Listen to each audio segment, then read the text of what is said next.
Om Namo Bhagavate Vasudevaya. Om Namo Bhagavate Vasudevaya. This morning we're reading from the Srimad Bhagavatam, Canto 11, Chapter 5, Text 7. Rajasa Ghora Sankalpaha Kamuka Ahi Manyavaha Dhambika Manina Papa Vihasanti Achyuta Priyan. Translation: due to the influence of the mode of passion, the materialistic followers of the Vedas become subject to violent desires and are excessively lusty. Their anger is like that of a snake. Deceitful, overly proud, and sinful in their behavior, they mock the devotees who are dear to Lord Achyuta. And there's a short purport here.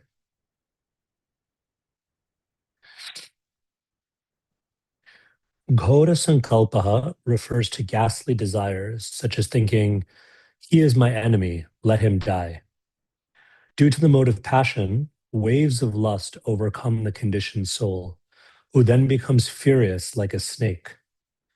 Such a person, filled with pride and arrogance, cannot appreciate the humble efforts of the Lord's devotees to distribute Krishna consciousness. He thinks, "These beggars worship Lord Vishnu to fill their bellies, but they will never be happy." Such a materialistic rascal cannot appreciate the transcendental status of the devotees of the Lord, who are personally protected and encouraged by the personality of Godhead. So the verse one more time. Due to the influence of the mode of passion, the materialistic followers of the Vedas become subject to violent desires and are excessively lusty. Their anger is like that of a snake. Deceitful, overly proud, and sinful in their behavior, they mock the devotees who are dear to Lord Achyuta.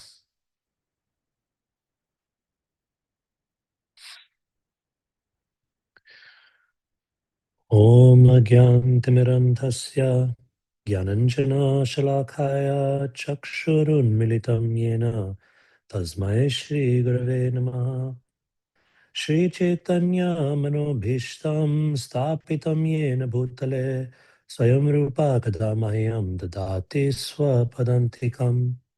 Vandeham Shri Guru Shri Yutpadakamalam Shri Gurum Vaishnavamscha Shri Rupam Sagrajatam Sahagana Raghunathanvitam Sajivam Sadvaitam Stavadutam Parijana Sahitam Krishna Chaitanya Devam Shri Radha Krishna Padan Sahagana Lalita Shri Vishakhanvitamscha.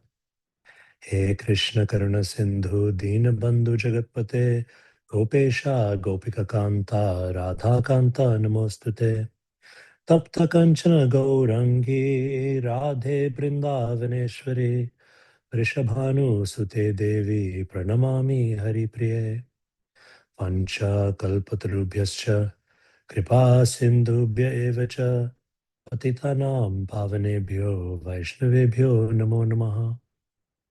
Jai Shri Krishna Chaitanya Prabhu Nityananda Shri Advaita Gadadhara Shivasadi Gaur Bhakta Vrinda. Hare Krishna Krishna Krishna Hare Hare Hare Rama Rama Rama Hare Hare.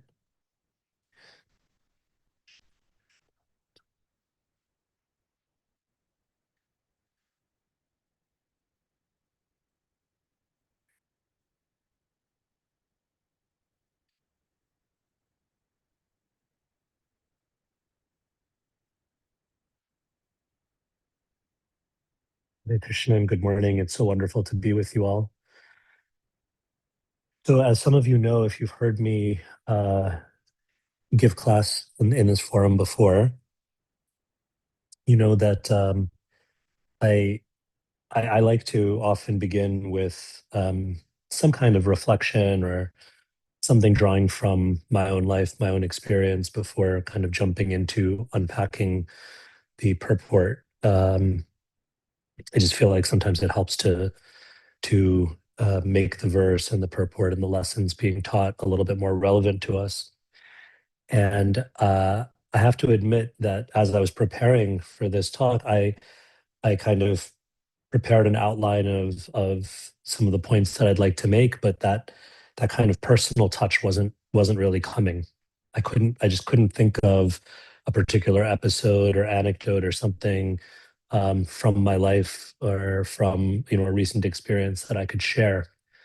And as some of us know, be careful what you wish for or pray for.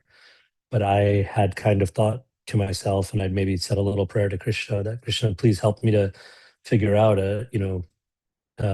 something to share that could be authentic and speak to this verse.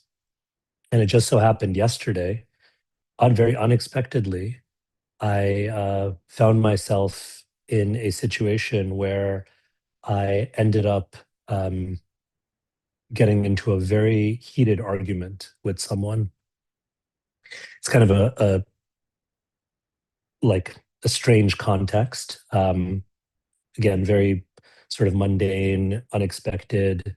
Um, I won't bore you with too many details, but essentially, um, I was in this conversation with someone, and we were kind of negotiating um, the time that I needed for a certain task and the time that this venue was willing to give me. So I officiate weddings, and I was trying to explain to the venue coordinator the time that I needed to come in to set up the yajna and everything. Um, and somehow or other, I don't know if she was having a bad day or if we just rubbed each other the wrong way, but suddenly what should have been a very simple conversation and a simple exchange of just planning and coordinating became this battle of egos.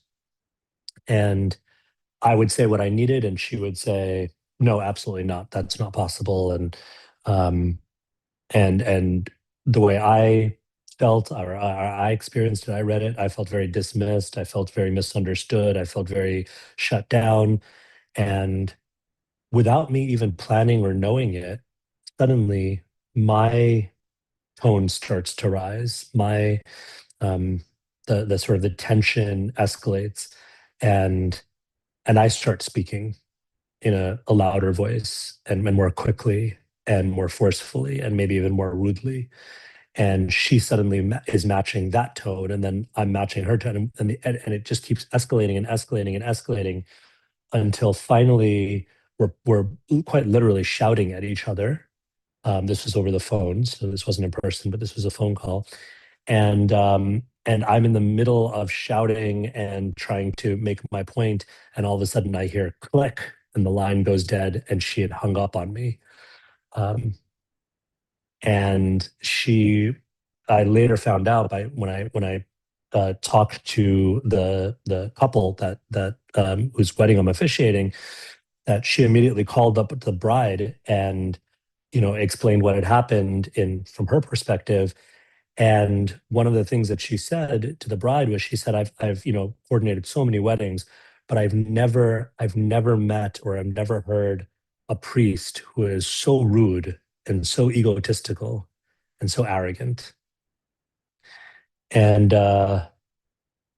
as my blood pressure started to come back down to normal, and as that sort of very motive passion feeling started to give way, and some clarity started to set in. We'll talk about this in just a few minutes, but as Rajas, we might say, gave way to Sattva, I could start to see things in a little bit of a clearer and dispassionate way. And while I still felt I had some valid points, I could also start to see where I had gone wrong, where I had gotten sucked into this ego battle, where I had started taking things personally that I shouldn't have taken personally, where I raised my voice where I shouldn't have, where I got overtaken by anger, and where it became more important for me to shut this person down and put her in her place, in my in that passionate kind of way of thinking, it became more important to do that than to accomplish the end goal, which is to officiate this beautiful ceremony in a devotional spirit and to inspire and serve this couple who actually mean a great deal to me. And I'm officiating this wedding because I really care about them, and it just I could just see it for the tragedy that it had become. And for me, the thing that was hardest to swallow ultimately was that, after all of this, the impression that this person has of me as a person, but also of devotees generally, of the person who's supposed to be the so-called priest or brahmana, was that this is the person who's filled with ego and arrogance. And so it was quite humbling. And anyway, long story short, we tried to sort of reconcile, and I did apologize for my part in kind of escalating the situation. But again, it just really, really brought home um, one of I think the most poignant lessons from this verse and from this purport. And so this is what I'd like to focus on this morning in the remainder of our time. Um, Sometimes it's tempting to look at these Bhagavatam verses and treat them as a way of diagnosing or pathologizing someone out there. Um, it's very easy to look at the Bhagavatam as like a telescope that you can use to to peer into someone very far away and to make judgments about them. But what if instead we could look at the Bhagavatam and we could look at verses like this in particular, not as a telescope, but as a mirror? So I want to invite us into a space where we can honestly reflect on how this verse describes not just some arrogant brahmanas in a distant age. But that doesn't apply to devotees. That doesn't. I'm a Vaishnava. That doesn't apply to me. No. What if we could look at this verse and say, how am I being described in this verse? Where is there maybe a tendency for me to be like the brahmanas described in this verse, the materialistic followers of the Vedas? It's very interesting, right? The verse, in one sense, we could say the verse is talking about materialists, but what kind of materialists are these? Sometimes we kind of too easily divide the world into like materialists, and they're like the karmis over here, or whatever language you want to use. I don't particularly like that terminology, but we can say the non-devotees, the karmis, the materialists over here. And over here in their nice bright tilak and Kantimala and all the external signs of being a devotee. Here are the devotees, and therefore we can just say materialists are like this, Vaishnavas are like this. End of story. But in this verse, I think we're challenged because these are not just any old materialists. These are um, materialistic followers of the Vedas. These are religious people. These are, in their own way, maybe they might consider themselves devotees. They're learned in scripture. They perform ritual. They ought to know better. And yet, what happens? They become overcome by rajas, by the mode of passion. And when they're overcome by the mode of passion, uh, this whole trajectory of things happens by which they can actually go to a very, very dark place. And I think this verse is a warning. It's a cautionary tale about how all of us can actually end up in that dark place if we're not careful. So let's unpack, if it's okay with everyone. Let's use some time to unpack this verse, because although it's in one sense a pretty straightforward verse, the Sanskrit is pretty straightforward. What's being said is pretty straightforward. I think it helps to kind of unpack maybe line by line what's going on here. So the very first phrase that we're told is or that the verse states is Rajasa Ghora Sankalpaha. Rajasa, under the influence of rajas or of passion. Ghora Sankalpa, this is a really interesting phrase. Ghora means ghastly or horrifying, terrifying. It's a word that comes up a lot in different descriptions, descriptions of demons usually, or of some very powerful, very frightening personalities. Interestingly enough, there's a place in the Bhagavad Gita where Ghora is used for Krishna. Ghora Rupa. Does anyone have an idea? If you're able to, maybe you can unmute or share if anyone knows. What is the reference in the Bhagavad Gita where Krishna is described as Ghora? Which chapter? Arjuna is scared when he sees Krishna's universal form. Yeah, the universal form. Excellent. Thank you. The universal form is described as Ghora Rupa. And Arjuna is scared. He's actually terrified. So we can say Ghora is terrifying. It's translated as ghastly. Um, so what is ghastly? What is terrifying here? It is the sankalpaha. It's the intention. It's the vows. It's the declaration. Sankalpa refers to all of this. Um, so what makes it such a terrifying, ghastly intention? Um, well, when we're controlled by the mode of passion, then our thinking, our intention, our agenda becomes ghastly, right? And here the purport gives a very strong example. The example of Ghora Sankalpa that it gives is we see the other as the enemy and we say, he or she is my enemy, let them die.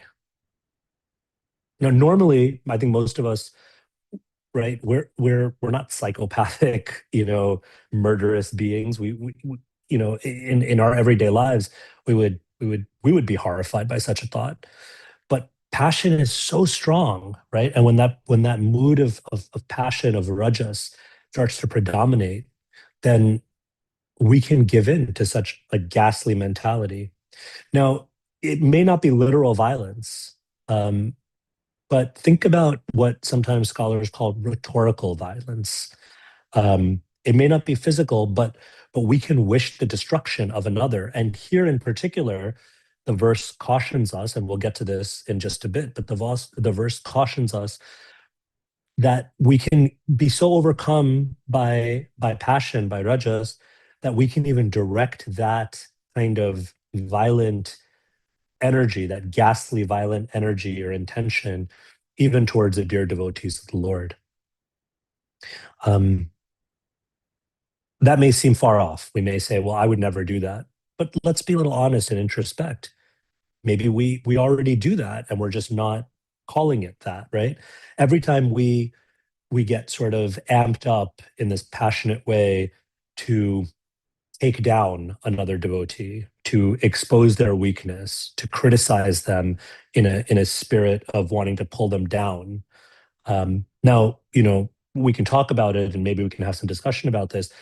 There are given situations where it is part of our service to correct or to critique, let's say, another devotee, but critiquing someone in the spirit of service, in the spirit of trying to help them, constructive criticism is something quite different than that desire to pull another down and to see their destruction, right?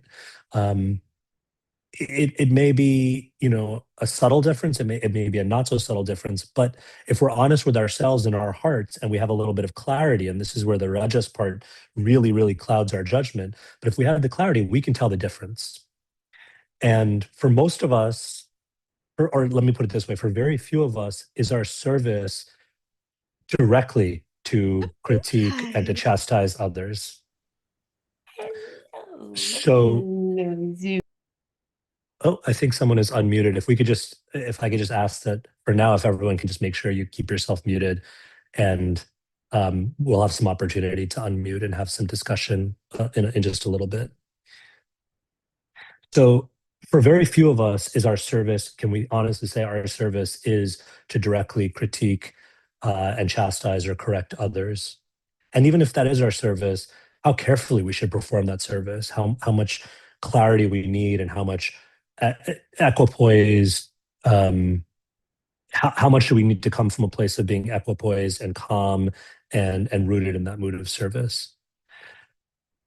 But when we get into this mode of passion type of thinking, we can convince ourselves, no, I'm performing a great service by correcting this other devotee or by establishing the siddhanta. And what do we end up doing? We end up just in this kind of like this mode of takedowns, of embarrassing or defeating others. Um, there's something called rage bait, which I think some of us are familiar with. This especially happens online, right? I don't want to be disrespectful, and I'm not going to use any names. But very recently, I was just so disheartened and disturbed to see there's a number of very, I would say, senior devotees, older devotees even, um, who online are engaging in very visible and very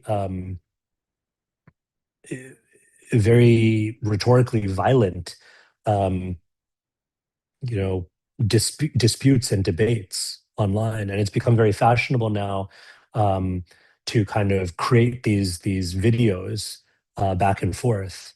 And there was a series again.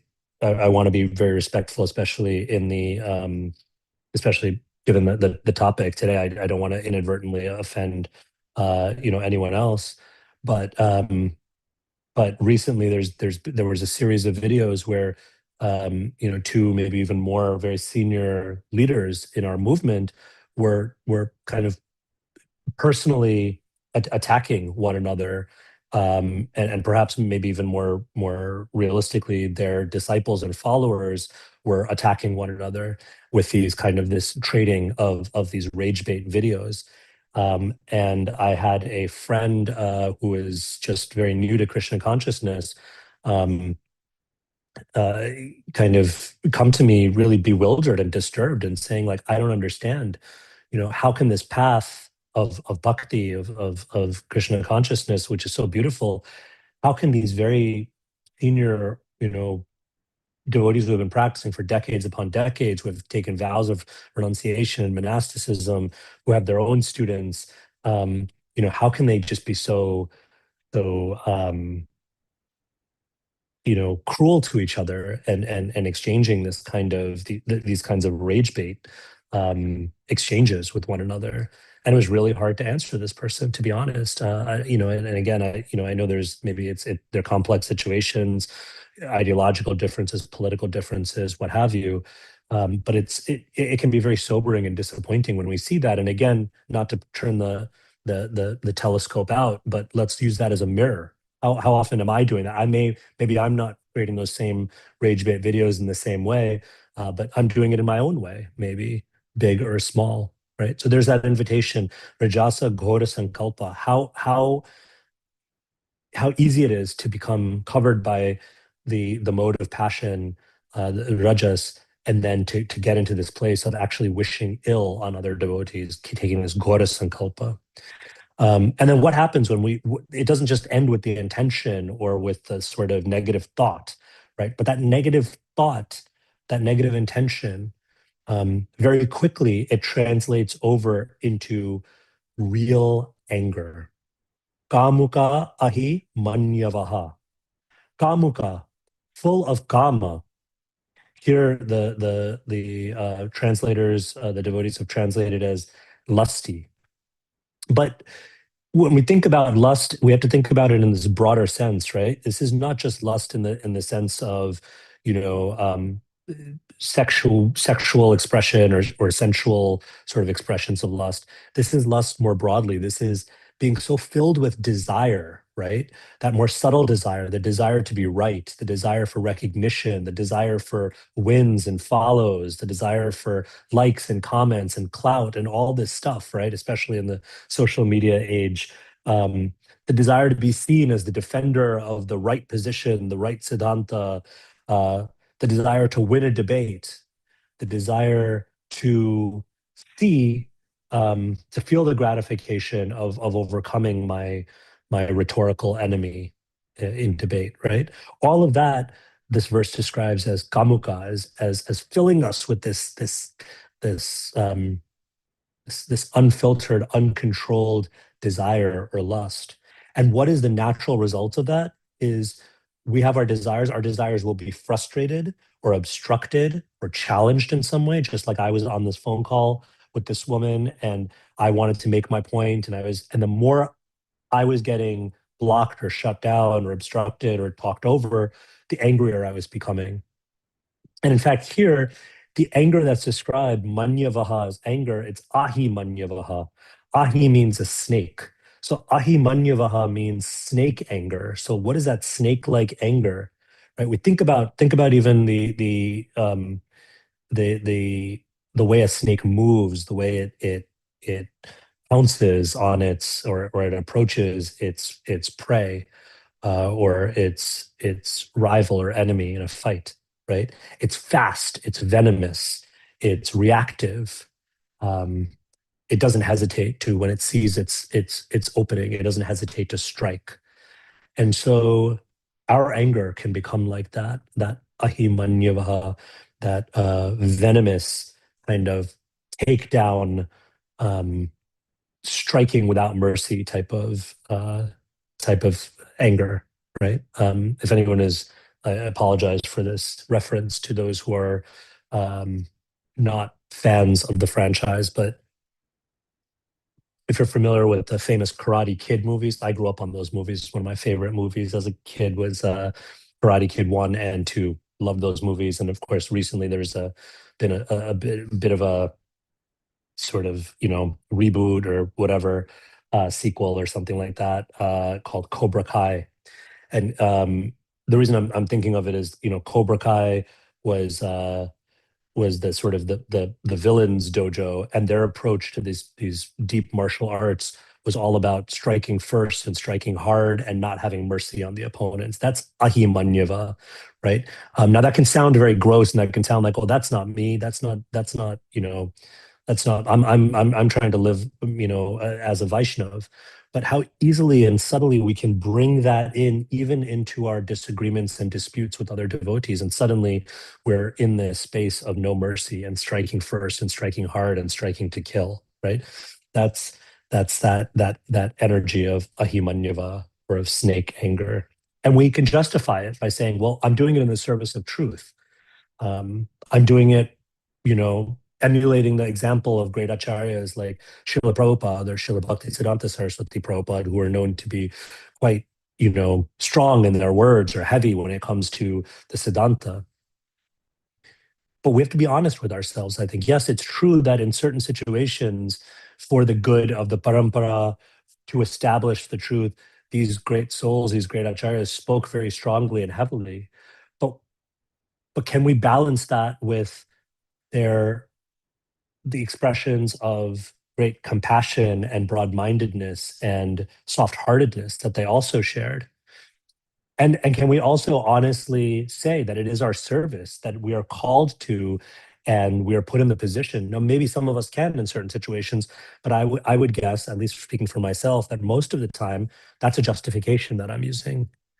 And of course, we might also approach that by saying, well, yes, if we are actually at that elevated position of Srila Prabhupada, of Bhaktisiddhanta Saraswati Thakur Prabhupada, and if we have that level of purity, then yes, we can speak strongly, and it won't be coming from a place of rajas or ego. But for most of us, I think if we're honest, um, to put it kindly, we're not quite there yet.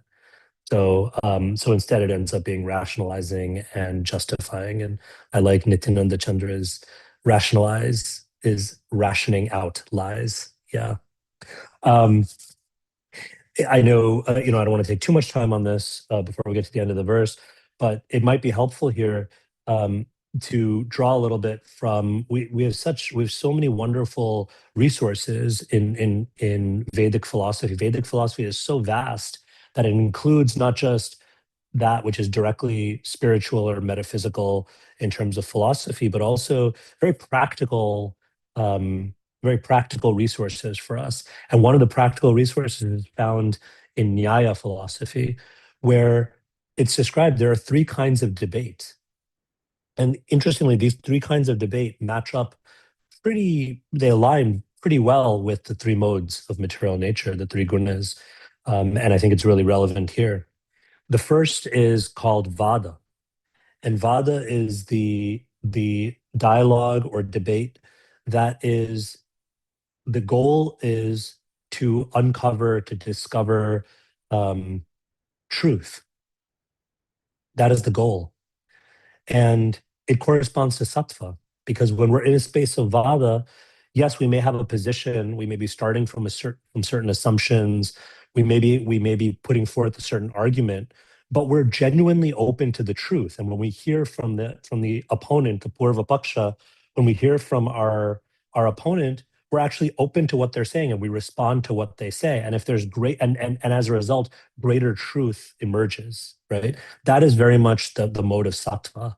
Um, there's clarity, there's openness, there's curiosity, there's a shared collaborative goal of uncovering truth. Now, it's not that we have to be so open-ended that we don't have a point to make ourselves, um, but that we put forth our point, and then we're open to be illuminated with further information or further wisdom, right?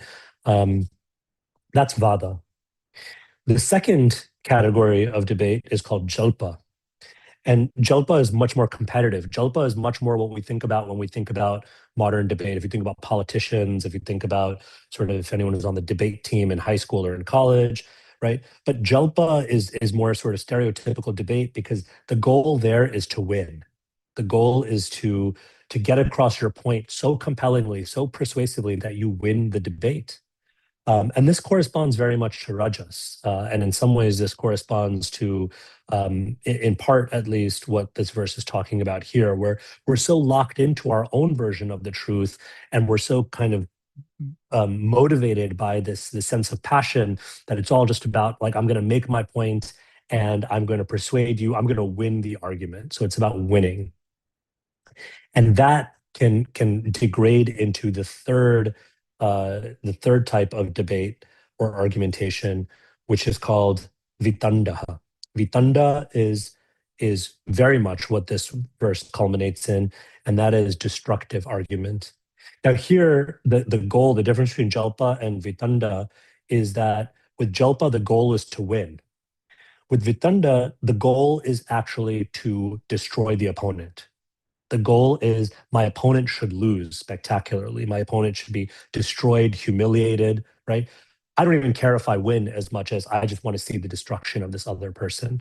And that, not surprisingly, aligns pretty well with tamas, right? With the mode of ignorance. So that kind of degradation from vada to jalpa to vitanda is what this verse is describing in many ways. And that brings us to the final two lines of the verse. Dambaka manina papaha. So what happens when we give in to this rhetorical violence and this snake-like anger, and our vada becomes jalpa, becomes vitanda, and our argument kind of degrades um, to this place of really wanting to see the destruction of others, particularly of other devotees. Um, Dambika, we become deceitful, um, we become duplicitous, we become excessively proud, right? Arrogant. Dambika is often used for a sense of sort of spiritual hypocrisy. This is a word we find often used in the Bhagavatam to describe kind of religious and spiritual hypocrites, right? I wear the tilak, I present myself as a great pandit, I present myself as a humble Vaishnav, maybe. I present myself as learned in Shastra, as a senior devotee, fill in the blank, right? I present myself in all these ways. But what's going on internally, maybe not even so much beneath the surface: ego, pride, sectarianism, tribal identity, right? Camp identity, factionalism, all of this stuff. And we may not come out and say it. We may not say, I'm the best, I'm superior, but we can justify it, and we can say, well, my position is the best. I'm aligned with the best position. I'm, aligned with the truth and the Siddhanta. I'm aligned with Vedic culture. I'm aligned with this. I'm aligned with that. And you, the other, you're the problem, right? We're the real deal. You're the problem. That's dambaka. Manina. You might recognize this word from the famous Trinadapi Sunichena verse of the Shikshastakam, right? Amanina manadena. We're called to be amanina. We're called to be devoid of this sense of false prestige, of this kind of ego and pride, and we want to give all respect to other, all man, all respect to others. But manina means we're full of that pride for ourselves, right? So this is in direct contradiction to if we're in this place of manina, then we're so far from Trinadapi Sunicena. We're directly contradicting Chaitanya Mahaprabhu's most central teaching for us. And then what does that all result in? Papaha, sinfulness. And here the sinfulness takes a very particular, very tragic form, and that is Vyasanti Achyuta Priyan. Vyasanti means mocking or ridiculing, right? This is not just disagreement. This is not just, I have a different point of view. This is not just This is not even just, I think I'm right and I think you're wrong. Vyasanti is, I am going to ridicule, I'm going to humiliate, I'm going to completely destroy and take you down. This is public shaming. This is name calling. This is ad hominem attack, right? This is especially, I think, in our age, this is that kind of, you know, that kind of attempt at cleverness that's all about being sarcastic and mocking and turning the other person, the other position into just a complete joke, right? This is that sort of those really mean-spirited memes and parodies and things like that, right? The problem is not necessarily disagreement. The problem is that contempt. It's coming from a place of deep contempt. That is this vihasanti. And finally, what is the Vyasanti? Who is the Vyasanti going to be directed at? Ultimately, it's directed at devotees. And who are devotees? Achyuta Priya. Achyuta Priya. Very Priya, very dear. Those who are dear to who? To Achyuta. Achyuta is a very precious, very beautiful and significant name of Krishna, of the Lord, that refers to his being infallible. And we learn the acharyas tell us, particularly in their commentary on the first appearance of Lord Krishna in the Bhagavad Gita, where he's referred to as Achyuta, that the Lord's infallibility is not just his omnipotence, it's not just his omniscience, it's not just that he's infallible in those ways, but he's infallible ultimately in his love for his devotees, right? So um, this is actually how dear devotees are, that Krishna is never failing in his love, his protection, his care for his devotees. He would do anything for his devotees, even aspiring devotees, even devotees with all their so-called shortcomings and faults. Krishna's Bhavagrahi Janardana, he's Achyuta, he's one who embraces and accepts even the simplest, most heartfelt expressions or intentions of love and devotion from his devotees, whatever other faults they may have. Um, that's Krishna's position. So how dangerous is it for us to come after in this mood of passion, of anger, of ridicule, to come after, or to be critical of or hateful towards devotees, any devotees, all devotees, right? Um, I want to close here with some practical applications for us. If we can, in the spirit of this verse, if we can, before speaking, before especially getting into any kind of confrontation or disagreement with anyone, but especially with another devotee, if we can take a moment or two to ask ourselves, what guna is loudest in my life right now? Um, am I really trying to understand, or am I trying to win? And lastly, especially as the deities are opening, would I say this if I were in front of the deities right now, or if I were in front of my guru, or if I were in front of great Vaishnavas? Would I feel comfortable saying what I'm about to say? We can just use that to guide us. Perhaps that'll help us to avoid the fate of this verse. Jai Shri Shri Radha Murli Gaur Chandra Mahaprabhu Bhagavan Ki Jai. Thank you so much. Grantaraj Srimad Bhagavatam Ki Jai.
Lotus feet of our spiritual master are the only way by which we can obtain pure devotional service. I bow down to his lotus feet with great awe and reverence. By his grace, one can cross the ocean of material suffering and obtain the mercy of Krishna. My only wish is to have my consciousness purified by the words emanating from his lotus mouth. Attachment to his lotus feet is the perfection that fulfills all desires. He opens my darkened eyes and fills my heart with transcendental knowledge. He is my Lord, birth after birth. From him ecstatic prema emanates, and by him ignorance is destroyed. The Vedic scriptures sing of his character. Our spiritual master is the ocean of mercy. When the poor of their lost will take seeds. All master must of us. Give it to the of your lotus feet. Many lands spread all over the three worlds. We take shelter at your lotus feet. Temple Room Ki Jai. Thank you. Srila Prabhupada Ki Jai, our founder Acharya. Jai Prabhupada. Hare Krishna, welcome to the Afterglow. Vyenkata Bhatta Prabhu, thank you so much. Wonderful presentation, helpful, very educational. Thank you. Will you be available to stay over time with us in case we have I can. Yeah, I can stay for a little bit. I'm sorry to have gone over time, but I'm happy to stay for a little bit for those who can stay. Great, thank you. Dear devotees, please reflect back. If something stuck out to you, please feel free to speak, ask a question, offer a correction in the interest of the truth. Do not destroy Vyenkata Bhatta, Prabhu, please. Not on this call. Okay, Gail has a hand up. Hi Krishna, Vyenkata and everybody. Hare Uh, Krishna, nice to hear your voice. thank you. Yeah, just two things. One is, I am just awestruck, like I was, I don't know, by now must be like 20 years ago or more, by the selflessness that you exhibit in using your own life to illustrate your point. I remember over 20 years ago, it was like at some home program, and I'm completely clueless about the details of the story, but you know how your experiences leave impressions, right? Even though you don't remember the details. And so Mhm. I'm just very much in awe of your selflessness in using your life story to help others. So thank you for being such a good example in that Thank you. way. Thank you. Um, yeah, one thing that I wanted to bring out was, you were asking us to see our own selves in this verse that we, discussed today. And I was just wondering, I mean, I can't think of a time where I wanted someone to be physically harmed.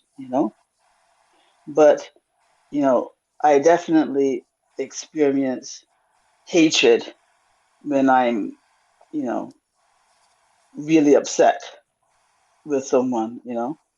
And um and the way that hatred manifests is not that I want physical harm, but um I just want them to disappear from my life. like like evaporate out of my they're free to be happy, but just not within Just happy my over there somewhere. over there somewhere. Yeah, yeah. Yeah. So what would your how would you respond to that? Um, I well, mean, is that first I of all, guess is that just like a lower grade level of this violence that we're talking about? Or maybe it's not lower grade, I don't know. first of all, I mean, thank you for this question. And first of all, I would respond just by saying, I think it's safe to say you're certainly not alone. I think it's a very natural and understandable feeling. Um, and I maybe it's right. There's shades of gray, and maybe it's not quite what's being expressed in this verse, right? Especially if there's not real sort of a real desire for harm to the other. On the other hand, in the spirit of sort of lovingly challenging ourselves and one another, I think if we're serious about implementing the kind of the paradigm of a Vaishnava, which is a radical paradigm in that, right, we're meant to see things in a way that's beyond the kind of even the mode of goodness, right? We talked to the modes, but so the sort of the view of a Vaishnava should be sort of over and above even kind of like mode of goodness civility. And if we're interested in that, then I think we can very gently challenge ourselves to go a little bit deeper, right? So, okay, it's great to not want the sort of literal or figurative destruction of the other. And it's totally understandable to say, I can't get along with this person. I just wish for them to be somewhere far outside of my orbit, right? And Mhm, like kind of mhm, live and let live type of thing. That's totally mhm, natural. Um, Bhaktivinoda Thakur actually says something very interesting. He says that, and I'm paraphrasing, but he says that even in those situations, a Vaishnava operates from a place of compassion, but the compassion is in a kind of respectful distance. So keeping the distance, I don't think is the problem, and I think it can be compatible with what Bhaktivinoda Thakur says. I think what we can do is we can challenge ourselves very subtly and internally to be as compassionate as possible in that, even in that, even in that kind of wish for them to be distant from us or for us to keep a distance from them, if that makes sense, right? So it's maybe a subtle shift, but just shifting, and it's not going to happen overnight, but just kind of gradually shifting into more and more of a mood of genuinely wanting, genuinely being a well-wisher of others, even those with whom we very much disagree, whether we disagree with them politically or ideologically or in terms of even things that have happened in our lives or whatever it may be. But to kind of come from a place of ultimately wanting the best for them too. And if we can't muster up, compassion, at least some sense of just sort of well-wishing, I think, could help to make that switch. I hope that's helpful. Well, it's just that, like I said, I don't have any. I do want whoever it is that I'm having a problem with to be happy. I mean, I just can't relate to wanting somebody's unhappiness, you know. But Yeah. my problem is the the kind of intense negativity, the wanting them to be happy over there is coming from a place of negativity, even though I don't wish them unhappiness. And so I'm just trying to figure out how to, deal with that intense negativity that is behind my wanting them to be happy over there. Yeah. And when you say, compassion, how does that fit in with this? Yeah. Um, yeah, we can continue to talk about it. I mean, my sense is, my understanding of the compassion piece also is like, let's say right now it's I want them to be happy over there. And right now the over there is in bold and I want them to be happy is a little bit smaller. Yeah. As the compassion grows, maybe the I want them to be happy, part gets bigger and bolder, Uh-huh. and the over Uh-huh. there part becomes Uh-huh. smaller.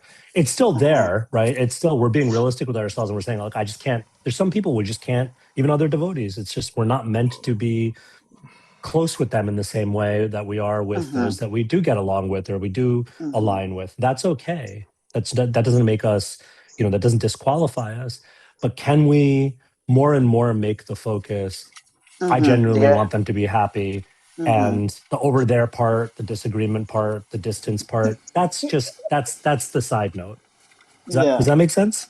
Yes, yes, yes. Thank you. You're welcome. I think Nityananda Chandra Prabhu, I saw your hand, and then Bhima Prabhu. Oh, Hare Krishna. Thank you, Venkata Prabhu. I like your mention about tribalism. I'm writing a blog right now called Political Puja, the need for a hero or at least a villain. We had Hmm. that, and at the end, you gave some nice points of how to not be biased. So one of them is I shared was Bhaktisiddhanta Saraswati talks about in the Chaitanya Bhagavat, the Purva Paksha, that Paksha means wing. And then when you have Hmm. two, like you have your Swapaksha, your side, and Parapaksha, if you really truly understand not just the other side's arguments, but you understand what are their intentions behind it, then things can glide nicely if you really have a clear understanding. Um, and so that was one of them I wanted to share. And another one Yeah. was I had article was called "When to Shoot," and it's to address people who are maybe tired of hearing be tolerant, be forgiving, and it's about that a gun is always dangerous. There may be circumstances that a gun may, even if there's a child at a high school shooting other students, that it may merit the use of to shoot, but it's Mm. always done with care. So this it's always done with being mindful. So there may be circumstances where one needs to correct or criticize. Still, we have to be very careful not to be we have to be conscientious and mindful, even in those circumstances that Yeah. we might need to correct. We still have to. It's not a green light to be cruel or. Yeah. Yeah. I That's love that. There's an English expression, which, some people kind of find a little confusing, but I think it makes sense here. And that is the exception that proves the rule, right? Which means essentially, right, that if our default is not criticizing, there may be some exceptional cases, exceptional because of our service, exceptional because of the situation, where, to use your metaphor, um, we may need to shoot the gun, right? Um, but to the extent that our sort of default position is not shooting the gun, to that extent, when we do have to, we will be so much more careful and conscientious and right. But if our default is just shooting the gun all the time, then right, like we won't even be able to recognize those exceptional cases.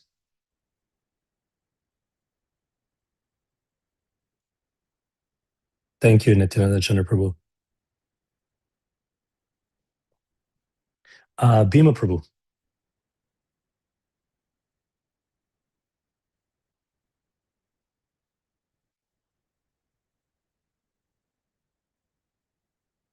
I think, I don't know if Bhima Prabhu, are you able to unmute?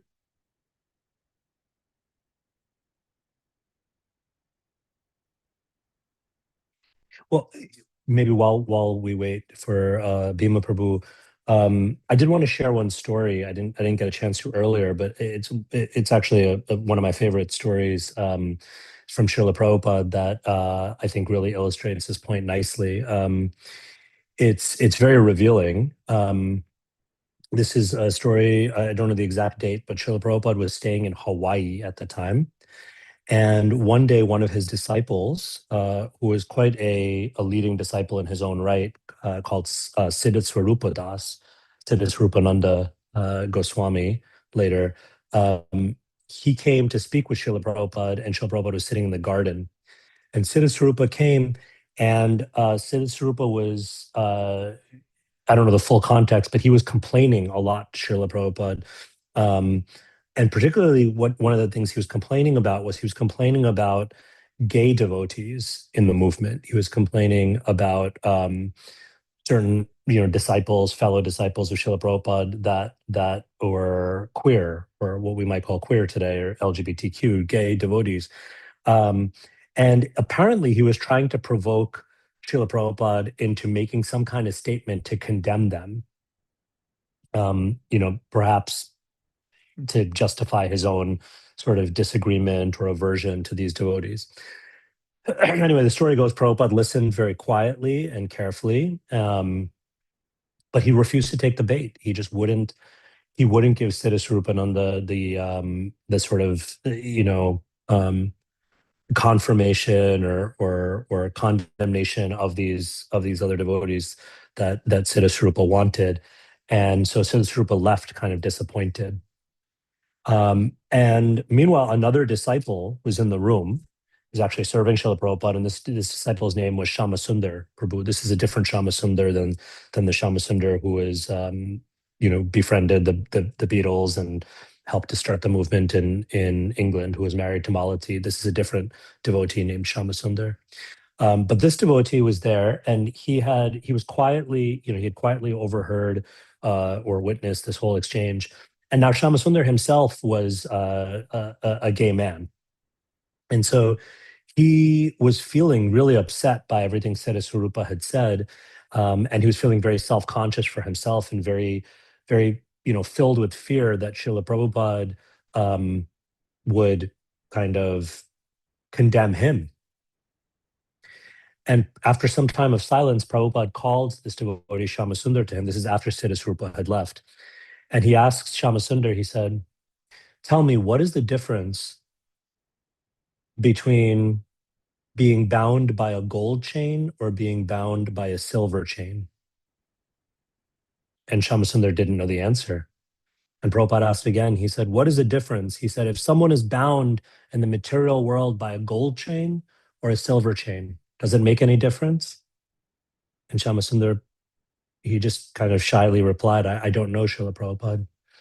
And then Prabhupada said, thinking about this exchange with Siddhaswarupa, he started glorifying Siddhaswarupa. He said, "I'm so glad Siddhaswarupa is such a nice devotee. He's such a nice boy. He's chanting. I'm glad he's chanting. He's reading my books." But then Prabhupada said, "But his problem is that he's always focusing on everyone else, and he's not focusing on the Supreme Person, Krishna. That is the important thing. We must focus on the Supreme Person and not focus on everyone else." So I love that story because without kind of explicitly saying it, Prabhupada um, pacified Shamasundar and reassured Shamasundar that he wasn't rejected.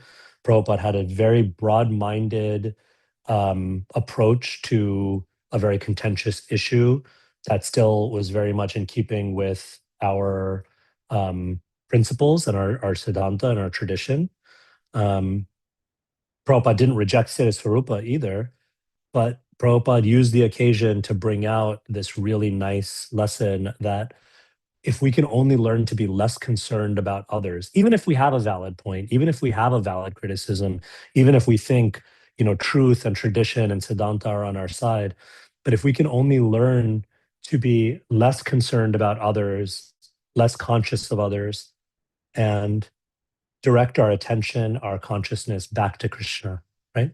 Isn't this what it means to be Krishna conscious? If we can just do that, then Srila Prabhupada's point is, then that's the important thing. So I just wanted to share that story. I didn't get a chance to share it earlier, but for me, it very much helped to give this sort of positive kind of counterbalance to the to what's being described in this verse. Okay, any other questions, comments, reflections? Be happy over there. That's my reflection. Vyenkata Bhatta, I'm going to use that. Thank you for giving me the tool. Sundar Radha, are you preparing them to chant Hare Krishna or you want to ask a question? Chant Hare Krishna. Okay. All right, Bhima Prabhu, last call for you. Last call for Bhima Kaviraj. Haribol. That's amazing. I was in the middle of the woods chasing Ram, who was chasing coyotes, and I just got in the car after that big hullabaloo, and as I picked it up, what did I do wrong? What was I being used as an example of someone who loses his tamagund? You're used as an example of someone who was very enthusiastically and devotionally raising their hands. Oh, I just wanted to know if you had a that was a question or a long time comment. ago. Okay.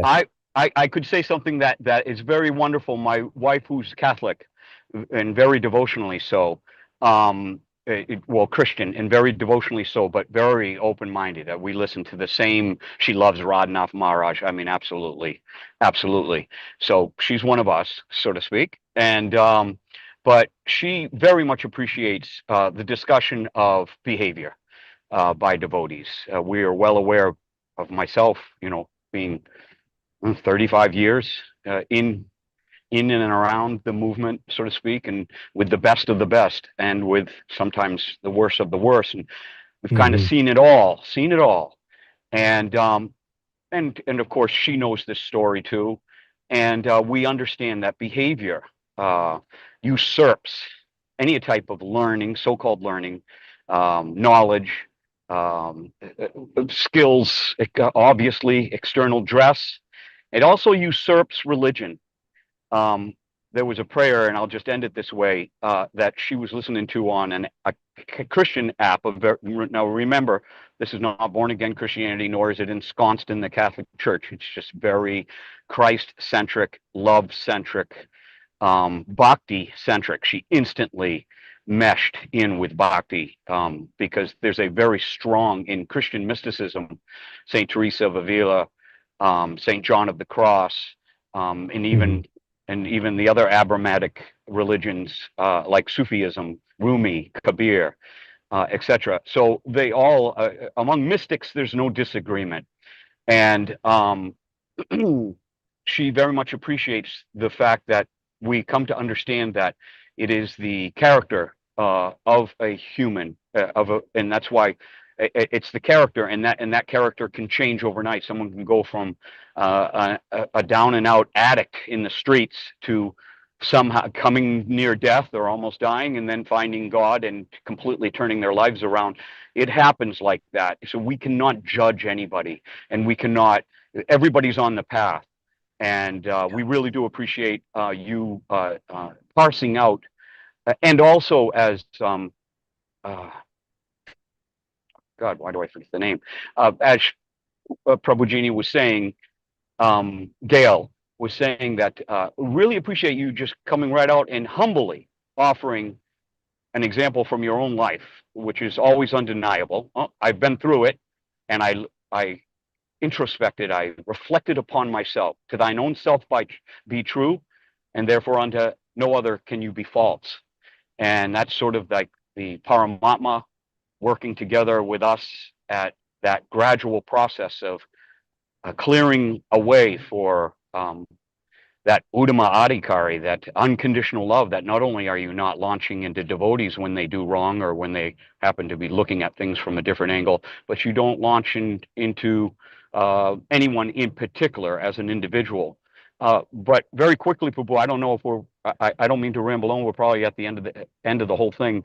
But very quickly, how does one handle the vitriol one feels in the chest for those who are in power, who are doing very, very, very cruel deeds? We see that in Krishna Lila. Krishna took care of them by hand, or he had his devotees do it, and without qualms, and without this, oh, well, I wish Kamsa to be happy. I wish Duryodhana to be happy. I wish Dushishan, right? Who tried to rape their wife, tried to disrobe the wife in front of the assembly, right? Like, are we Hmm. not? And this is happening now. We see it. We see it. It's happening now unto the most innocent. They are revealing themselves, these Dushashans. And I know that we should not think, obviously, absorb ourselves in thoughts of the material world, because that's Maya consciousness. Leela once said that. I said, how do we get, not pay attention to this stuff without being ignorant? She goes, don't absorb yourself in it. Don't become Maya conscious. Don't be conscious, but know that these things philosophically have always been true. Well, how do we feel about, let's say, current events? Do we hunker down? Do we ignore them? Do we just throw a philosophical blanket over the whole thing? Or do we show up to and speak our mind in regards to uh, tragedies being not tragedies, atrocities being atrocities, genocide being genocide, effing wars being effing wars, etc. Like, how do we handle that feeling, that rage within our chest, that wrong is being done to the innocent? Yeah. Thank you, and thank you for keeping it real. It's difficult. It's super difficult. I don't think for well, let me put it this way. Some of that is going to depend on our sort of stage in life, our call in life. It's going to look different, I think, for a monastic than it does for someone who's living and working in the world. It's going to look different for someone who is, in the thick of things, right? Depending on the roles that we play. So I hesitate to give a sort of one size fits all answer. Um, I would say though that I don't think the solution is not in sticking our heads in the sand and denying that the reality of situations or pretending everything is great. Um, and I don't think it's in being sort of unengaged. But my challenge for all of us, and I say challenge, I mean this for myself as well. But I think my challenge for all of us is, however we do respond, can we respond rather than react? And what I mean by that is, can we come at it from a place of at least trying to come from a place of assimilated wisdom as opposed to just sort of reaction? And that's where I think the gunas do play a role, because we feel that sort of that visceral, very kind of rajasic impulse. It's natural, but can we temper that with the sattva? Can we pause? Just pausing and giving space and time is such a huge thing. Can we go to others we trust to help us to kind of form and reform what is the best approach to address this particular problem or this particular issue? If I want to speak out on this, how can I speak out in a way that is as tempered by sattva as possible? The nature of kind of the sort of problems that you're pointing to, whether in this sort of geopolitical scale or abuse of power or whatever, the nature of all that is going to be rajas and tamas. So it's going to be natural that it will elicit some of those modes in us. But how can we temper it through sattva and ultimately through the eyes of bhakti, even beyond sattva? And it's difficult, but I don't think it's impossible. I think it's possible to do that. When we do that, at least my conviction is that just the attempt to do that, you can't be genuinely drawing from bhakti and be polarized in the way that we see the country and so much of the world is polarized in the same way. Bhakti, by definition, opens our hearts to compassion and to empathy. And so even with some of these truly horrific actors that you're talking about or you're alluding to, that are probably no less than the kind of Kamsas and Hiranyakashipus and Dushashans of our own time, right? We don't have to sort of soft pedal it or give anyone a pass in terms of their wicked actions or exploitative behavior. But even they, beneath all of that, even they are the same sparks of divinity that we are. Even they But are the same but Atman. Krishna said that sometimes these souls, their destiny, and Krishna's will is that they're better off on taking another birth, and it's sometimes it's somebody's job, and we want devotees to be Brahminical, but there needs to be, this is obviously the seed, or just a spark of something, in regards to Prabhupada saying, we'll know when Krishna consciousness is a success in the world when there's a devotee in the Supreme Court, right? So that you basically, if you're in the Supreme Court, you are judging, you are Kshatriya, and that ultimately we do want to philosophically um, bring about the beautiful laws of the Vedas and the beautiful laws of bhakti, do unto others, and but love the Lord thy God with all thy heart, mind, and soul, and thy neighbor as thyself. These are laws, and Absolutely. yeah, Prabhu, I'm sorry, I don't mean to cut you off, but yeah. that's absolutely true. And for those of us for whom that is genuinely our dharma, our swadharma, will know it. For most of us, again, kind of going back to this language of from afar, for most of us, it's going to be practically a matter of, as you said very beautifully, kind of guarding against becoming so absorbed in the problem, so absorbed in the Maya that we become Maya conscious rather than Krishna conscious. So it's going to be kind of protecting and healthy boundaries for how much do I need to keep up with the news and how much do I need to, this is enough. I understand the problem and I'm trying to understand my role in the solution, but But there's only the so much I can collective, do. and very quickly, it's very important, the collective consciousness, okay? And that is done by people obviously coming forward, standing forward and saying, no, I don't believe that this should be going on, and taking a stand rather than having a sort of like neutral stance. I notice sometimes it's sort of a laugh and a neutral stance, the evil will have with us always type of statement, and let us just chant, dance, and be happy. And that's a great idea, Is it just let's just chant, dance, and be happy? Or do we step forward and, when the time comes to speak when somebody asks, how do you feel about this? Because the collective consciousness, the ocean has the same amount of salt dispersed throughout. You know what I'm saying? I think I do, and it's a larger conversation. Maybe we should, we can kind of, continue offline or something. But I agree with what you're saying. I don't think we're in disagreement in terms of we all have a role to play. If I'm understanding correctly, we all have a role to play in co-creating that kind of collective consciousness, and we can't just sort of, or we shouldn't just opt out of that and say, oh well, they'll always be evil, so I'm just going to do my devotee thing over here, right? And I don't disagree, right? With a few exceptions, all of us have a role to play in terms of what we might call sort of activism.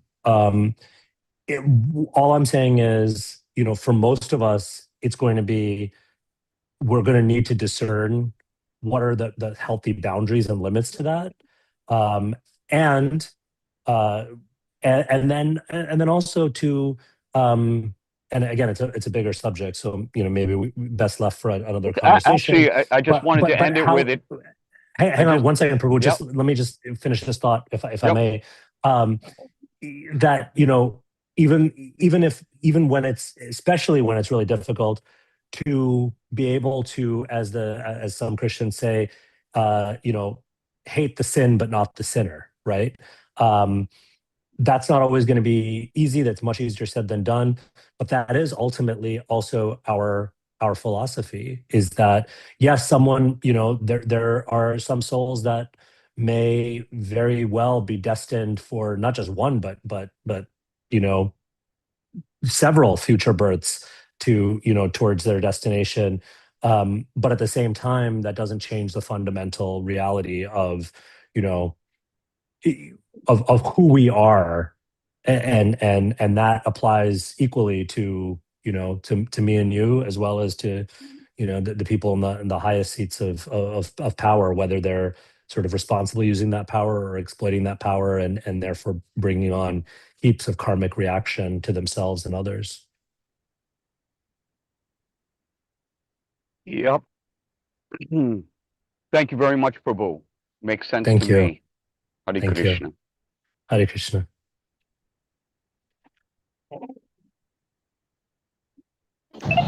Thank you. Vyenkata Bhatta Prabhu, will you have time to hear from Narottam Prabhu very briefly, Narottam? Sure, I'm okay. Yeah.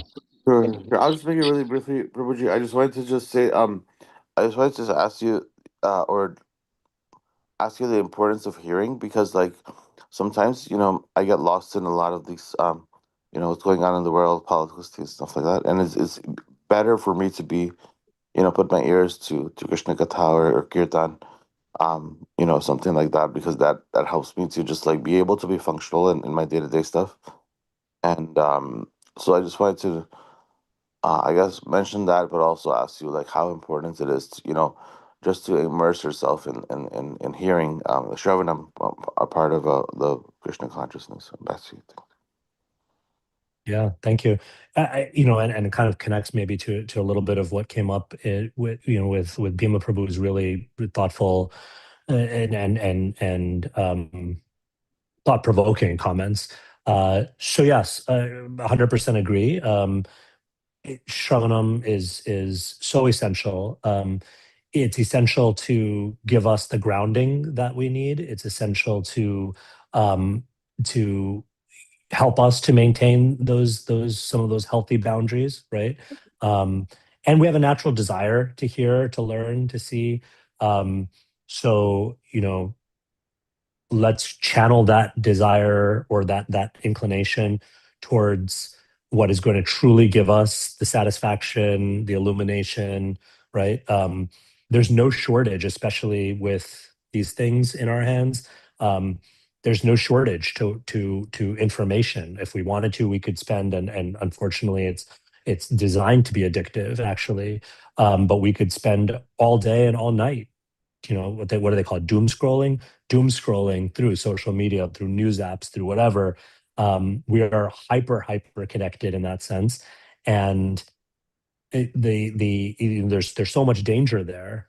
And so, to your point, if I'm understanding correctly, as a sort of an antidote to that, we might think about grounding ourselves in regular hearing of our shastra, regular hearing of the Bhagavatam, of teachers, of right, all of that.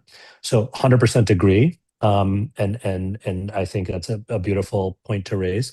I do want to not push back, but I want to add a little bit of a challenge element, if it's okay. And that is that, and I know you're not exactly saying this, Prabhu, but I want to just use this as an opportunity to clarify in case anyone has this doubt, that sometimes if we're not careful, we, all of us, we can um, we can sometimes use hearing Shravanam or reading, we can use the Shastra as a form of, I would say, a kind of what we might say is escapism, or we can use it as what some scholars and thinkers call spiritual bypassing. I don't know if you're familiar with this term. If everyone on the call is familiar with this term, but in other words, right? And that's a matter of our sort of intention and approach. Reading the Shastra, hearing Shastra, hearing Bhagavad Gita, Harikatha, that's beautiful, and we have to be honest with ourselves. Am I turning to it for actual nourishment, or is this my way of kind of, oh, I can't deal with the reality of the world around me, so I'm going to run away and hide. And suddenly something very beautiful like Harikatha, it'll of course have its effects, no doubt. But we have to be very careful. Are we turning Harikatha into something that it's not intended to be, and instead we're using it as a sort of a tool to justify a kind of a denial of the realities of what we need to deal with and face, right?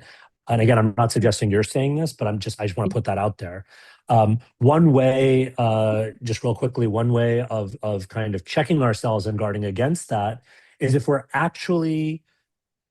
doing spiritual bypassing, what we'll often experience is we're going to the Shastra, but that Shastra is not translating into anything in our lived experience. We're just sort of reading it and or hearing it, and it's like, just sort of like it's staying very surface level.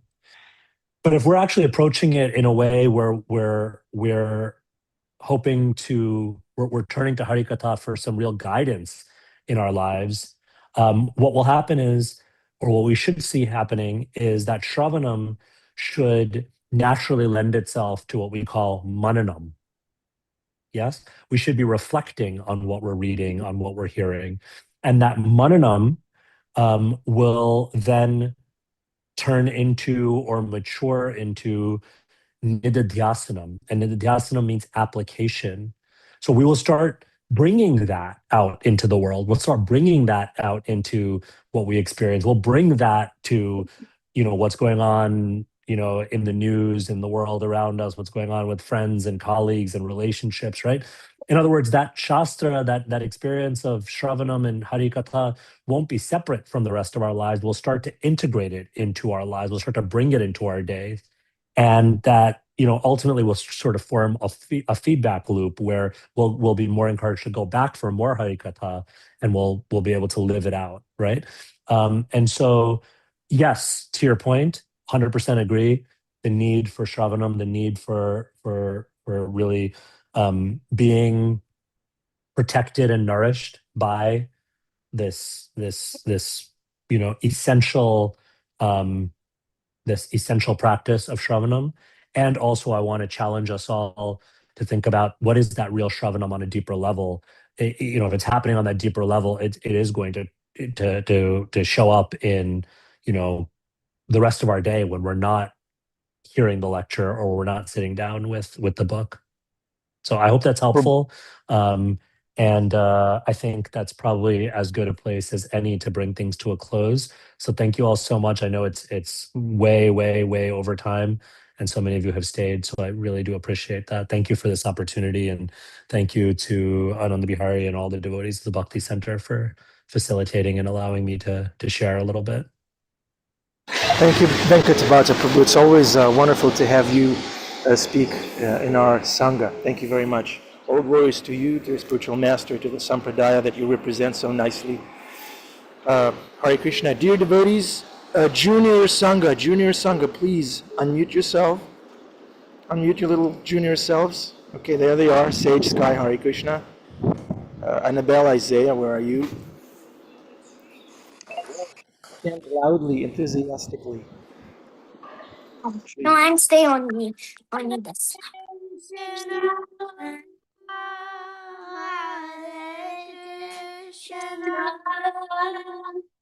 Krishna Krishna Hare Hare Hare Rama Hare Rama Rama